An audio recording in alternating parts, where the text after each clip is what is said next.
Hello, Xerxes. Hello. So We're awesome to be just, back. We're yes, live streaming right now. So we are there. It's just set up. Perfect. yeah, So, new year, new beginnings. new year, new And beginnings, new office location. So I know we haven't sent out officially the word, but so excited that we now have a second location to work from and to offer to our clients because it's so central, so Yonge and St. Clair. And this is where I'm at. I'm in one of you haven't even seen these offices, or have you? I haven't even been there. I've done a walkthrough, but not been there from a work standpoint. So Yeah, I will say that it's a 5-minute walk to work. So yeah, I wonder why we this location. listen, it just happened to be the best midtown location for our clients, and the rest of it was just bonus. It actually is, like, with the amount of growth that's happening in Midtown. Like, Midtown is the place to be. It's the growth, like the number of pre-constructions coming there, with the transportation coming, with the LRT going to be at Yonge and Eglinton just up the road from here. It's exciting. It's the buzz, the buzz, the buzz, the Exactly. buzz. And also, I mean, like, just the fact that we've helped so many of our clients with their investments, given how much their equity has grown in the property. This is pretty much the Yonge Street corridor has been, the place of choice. And speaking of that equity, people are utilizing it left, right, and center, given how low interest rates are. And today, good news, interest rates stay low, which is exciting, which means your variable rates should stay pretty flat, and like they shouldn't be too much movement there. We've already seen that the fixed rate go up. That was last year. At the end of last year, we saw that happen. So, no real changes forecasted for mortgage rates at this point. So I what does just this want to all make mean? I just want to make a comment on that because, and I'm sure you're having the same conversations with a lot of people that were like, oh, we're going to wait for the interest rates to go up a little bit because that's going to change the market drastically. I mean, I think that the important piece is as well that had they gone up, there may have been a marginal shift, but it would have been very short term, because we've seen in the past as well that things take a little bit of that settling time. There's a little bit of a reaction period, and then they just go back. So it's like the government trying to fix things by holding off or slowing down buyers, as opposed to really stepping up the new homes and the new home development, which would help with the increased supply as opposed to deterring buyers from buying. 100%. And actually, I just want to show people what the effect of a 1% interest rate hike can do to your mortgage payment. So I know we have a lot of clients like looking for properties right now, and I just want to show people like what an interest rate hike really means to buyers in the market, and how important this really is. So we have clients, and I'm just going to share my screen here. So this is today. So very common that people are taking about a $700,000 mortgage, Mhm. right? And let's look at today's, and it's because it's a drop down, so I can't actually put the rate in. But so let's say if you look at today's variable rate at 155, right? That's TD's rate today, Yeah. and it's a 25-year mortgage, right? That 700,000 is only 2,800 a month. Okay, which, I mean, I speak to a lot of our tenants. That's what they're paying in rent. I know. And the And rental market doesn't seem to be slowing anyway, any which way either.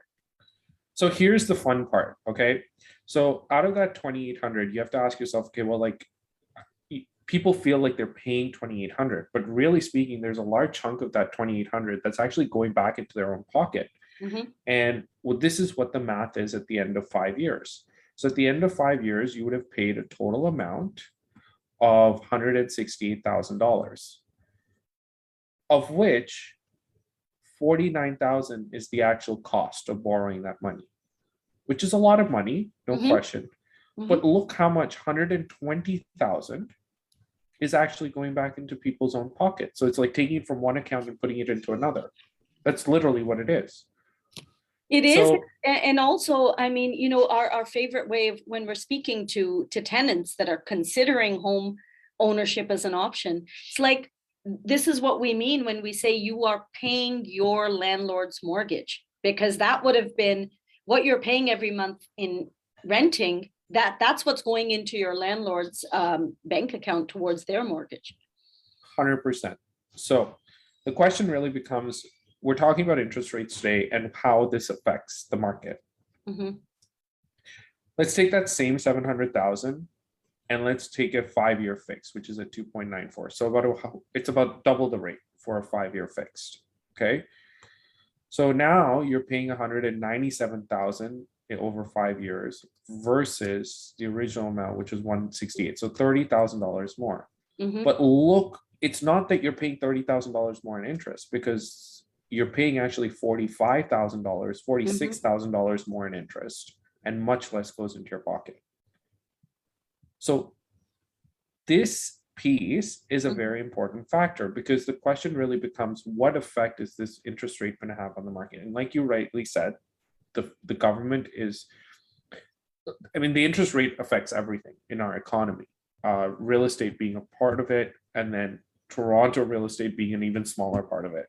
Yeah. But how does interest rates affect it? With the amount of demand that we've seen, I don't foresee interest rates having a massive effect on price values coming down.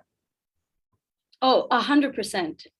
Yeah, and even if anything, it would just slow down the activity per se. But for the people, like I had a conversation yesterday with somebody who has, you know, was talking about, I'm expecting $200,000 of a drop in pricing should the interest rate go up, and I'm like that is not going to happen, and so waiting for that. Sometimes it's just a case of some people will have to wait to see that hike to realize that, you know, the slight shift is going to be in the activity, but it's not really, like you said, it's not going to impact pricing in a big way. But it does show us the numbers that you just shared. It shows that rather than people waiting for that increase, somebody that is looking to buy, look at how much more of an advantage they would be at if they considered a move now versus later.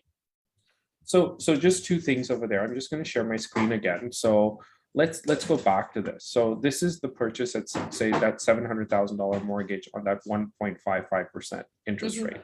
Okay. And the payment is $28.14 a month. Okay. And this is the interest and this is the principal. Let's take it and make it a $600,000 mortgage. Let's assume prices do fall. Let's go down there. The monthlies haven't changed. In fact, there's still $7 more a month. And you're still paying more in interest. Double the amount of interest that you would pay over here. So who's winning by interest rates going up, even if prices go down? It's the bank. The bank, yes. So this is such an important factor that people think, oh, interest rates will go down, so my cost of living will go down. It's actually not true at all. In fact, this experiment shows that your cost of living actually has doubled, because your actual cost of actually getting that mortgage has gone up by $40,000. So that's one piece of it. But the fact of the matter is that we actually all believe that prices are going to go up. So now you take into account that is the projection for 2022. So let's play with this a little bit more, and let's leave this. Let's make this one. Let's say prices go up to 800,000. So now you're paying. I mean, and I'm just adding in there, like you're talking about the mortgage piece of it. Of course, this doesn't factor in down payments and what else you would need, because absolutely people are going to say, well, what costs 800,000 nowadays, given that the average price point is just under 1.2. But obviously that's factoring in that there's a significant down payment involved. Correct. So now we've bumped up the mortgage to 800,000 because prices go up and things like that. So you're paying almost $1,000 more a month. look at this. In Wow. 5 years, you're paying 108,000 to the bank Uh-huh. versus 50,000 to the bank. Mhm. So this is just a 1.5% interest rate hike. This is not a 3%, 5% interest rate hike. This is a 1.5% interest rate hike, or this is someone choosing between a variable and a fixed. And this is reality. This is the truth. This is reality. And this is where people need to realize if your price of property goes up and the cost of borrowing goes up, you're actually getting hit twice. Exactly. Exactly. And So yeah. I mean, it doesn't take away from the fact that there is still a big dearth in availability. Though I will say, when I was doing the stats yesterday, Xerxes, and you've probably seen it, just even from the fact that you've been able to secure homes for two of the clients, just in the last 24 hours. But even marginally, we've seen an increase in the inventory. So we are. right, you're seeing that. You're seeing that. I mean, it's very marginal, but the fact remains that if there are still approximately 1,500 2,000 homes still on the market and they're not being snapped up, why is that? The reason for that is either the condition of the property. I mean, ultimately, everything comes down to price. Price. So even in a market like this one, it is possible to overprice your property based on its location, its condition, and all of that. So it's really important to understand that even though the market is growing at an exponential rate, you cannot price your home at anything. No. There's still going to be a market value that you have to adhere to. 100%. And it's like I was saying this to a client today. Someone went to sleep before Christmas and the prices were X, and you woke up after, Yeah. and then the prices were X plus. Uh-huh. And so the question is, I'm not denying for a fact that this is a very trying market for buyers out there. No question about it. It is hard. So the question really becomes, if you are out there. Now, I'm speaking specifically to first-time home buyers here. Mhm. There are alternatives. I have this conversation with clients every day. It's maybe alternatives you haven't thought of. It's not necessarily conventional alternatives, but there are alternatives. Because the fact remains that in today's society, the way we see it, most people who buy their first home don't end up living their whole life in that first home. Yep. So if your goal is in the next 5 years to be in that home that you really want to be in, or that location that you want to be in, there are alternative routes to get from point A to point B. So that's for first-time home buyers. For people who are selling their home and buying another home, keep in mind, the good news is, yes, it's hard to look at that buying number and jumping as much as it is, but keep in the back of your mind that your home is also, as long as it's well presented, well marketed, well represented, well priced, like you mentioned, it is also gaining that equity boost. Yes. And so if you are buying high, you're also selling high. So, Correct. it's if you're buying and selling in the same market, it does balance itself out. And this is where the interest rate becomes that shock of like, had the interest rates gone up today, that could have caused a shock in the market for a week or two. Yeah. Right, but it didn't. So the next one we're talking about, the next rate hike possibility is on March 2nd. The government is not committing to anything. They're signaling that there might be one. Keep in mind, it's psychological. It's not done till it's done. Mhm. But they're signaling, like, depending on what we're going through with regards to the virus, with regards to businesses opening next week, and what effect that has, et cetera, we will see. But the truth is, we are going to see interest rate hikes this year. There's no escaping that. 100%. And the flip side of it is, given that there's that potential of the hike March 2nd, do you think that, and really it's not something the buyers will want to hear, but do you think that over this next month, that could in fact trigger a little bit more intensity by buyers, and then trigger somewhat of a higher price increase? I think people are gonna have like almost this breath of relief because they're all chasing, I want to get in before the rates go up. I want to get in before the Yeah. rates go up. So this is, if you really think like in our minds, we go, okay, March, but it's what we're talking about is March 2nd, which is like 35 Right days now. away. Yeah, yeah. So It's about it's making a just decision now. correct. Mhm. I think what we're gonna see is a very, very early spring market.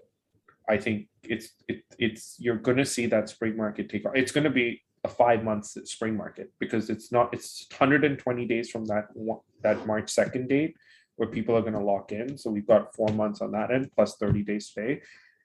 It's going to be a frenzy. However, keep in mind, people, the weather is playing a part in this. I Yes, know that, with the amount of snow that we've been getting, people are not ready to just, because where do they go? They can't go to even a coffee shop. They can't go to a restaurant. They have to sit in their car. And with the number of buyers coming into their home every day, they're sitting in their car all day. So that too, but, and what I will say though is where we will continue to see homes being listed. So you're absolutely right. Seeing an earlier spring market, we are going to start seeing more inventory. And I think the two key sellers in that category are going to be those that have already purchased a brand new build, which is coming up for occupancy.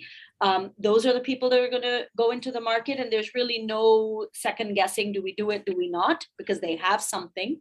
And then the other group is also seniors, those that have to downsize, and there isn't really that choice. So they already have a plan in place on whether they're going to a retirement home, they're going to move in with family, they're going into maybe some of them even into a rental accommodation.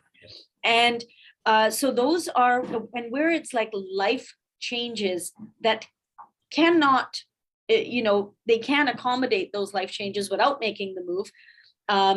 That's going to happen. So those two groups for sure. And then people, I find that the people that might hesitate or hold back a little bit are the ones that want to upsize or want to move neighborhoods, but they're kind of in that wait and hold. I think the third market that you're gonna see let loose a little bit is the investors, people who own investment properties. Oh, I great think point. Yes. I think that they are going to, some of them, I mean, I've spoken to several who Yeah. are really thinking about saying like, okay, should we liquidate Offload. our asset Yeah. and maybe jump into like a pre-construction where we can try and avoid this craziness.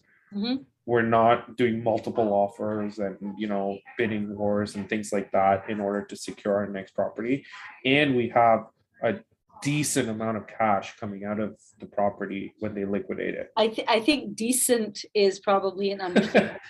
Yes, so anybody who's bought even in the last 6 months has made a pretty penny on their purchase. I mean, we're seeing prices go up from the time you buy, even if you close 30 days later, there's an increase in value there.